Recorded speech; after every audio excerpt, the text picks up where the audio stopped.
What's up, fam? To you with it's actually another session on the heart of worship. So I want to start off saying that my daughter always gets on me because I like to use filters on my videos. And I've been paying attention to my videos and I've noticed that the filter that I use, I really don't like the way it makes my eyes look.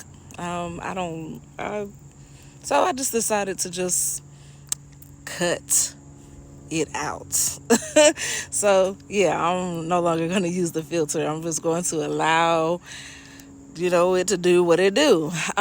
So today I just want to just talk about something. I was reading a book. I'm not going to put this book out here because I'm actually using it for my studies. I am in school for worship studies. I'm getting my master's in it, and it's just because I love to, have discussions and just dialogue with different people from different backgrounds about the topic of worship. I just love worship and everything that it encompasses. And so we were doing a book review. That was my assignment for last week. It was a book review. And this book vexed my spirit so badly because the author of this book, he was so arrogant. He just felt like everything that he said was accurate and spot on, and worship was everything that he said it was. And then had the nerve to joke around to say that, just receive it from me because I'm the professor. If you get to heaven and find out that I'm completely wrong, then joke's on me. So you can just only imagine how my book review went. But one of the things I really want to talk about with the book review was one of the things he said. He was like worship leaders have to be very careful about combining like the private worship experience with the congregational worship experience. In other words, he was saying that you can't allow like private worship to like sink in or like seep over into congregational worship. You're supposed to encourage people to have that alone time with God, which is correct. However, you're also not supposed to quench the spirit either. So if you're having your worship service and Holy Spirit is doing his thing like he normally does at my church, he just completely comes in and wrecks the service. Like he just takes over.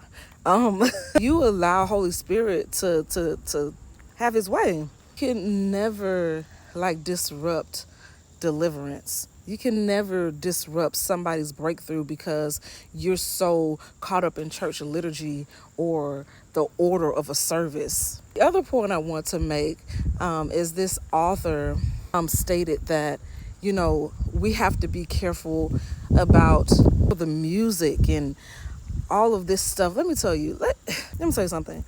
We are supposed to be one body. And that one body encompasses one spirit. There's only one spirit that we should be encompassing, and that is the Holy Spirit. So, the Father, the Son, and the Holy Spirit, they are one. That's a universal language. That's a universal sound. So if you have the Father, the Son, the Holy Spirit, you have the ability to teach, preach, evangelize, all of that good stuff, and have the sound that is universal. Let me give you an example. This past Sunday, our worship pastor, Holy Spirit was so full on the inside of her that her dialect changed. It was as if she turned into an islander. That thing sent me through the roof. If I was not sitting in a car at the time, I would have took off running. That is how you know that when you are in tune with Holy Spirit, when you have the fire of God on the inside of you, it does not matter.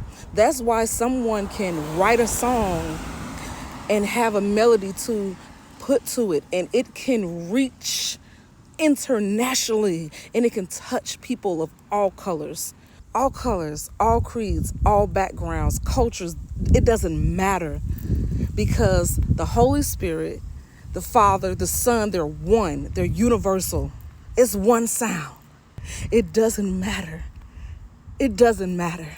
So I say this to you: when you have a heart that is postured towards God, it doesn't matter where you are. You can be in the grocery store in Zimbabwe. You can be on a cruise in the Bahamas. You can be in the flatlands of Ireland. I don't even know if it's flatlands in Ireland. It doesn't matter where you are. When you have the fire of God, when you have the heart that is postured towards the Father, and He is number one, when you're in a posture of humility where He is taking control of your life, and you're doing things that is where you're completely submitted to Him, He will use you to break chains, to destroy yokes. Oh my goodness, people. I cannot stress enough how important it is for us as believers to have a heart of worship. Check your heart posture today. That's all I got for you today. It doesn't matter. It doesn't matter about the music. It doesn't matter about anything else, but how your heart is postured towards the Father, the living God, the true King. That's all that matters.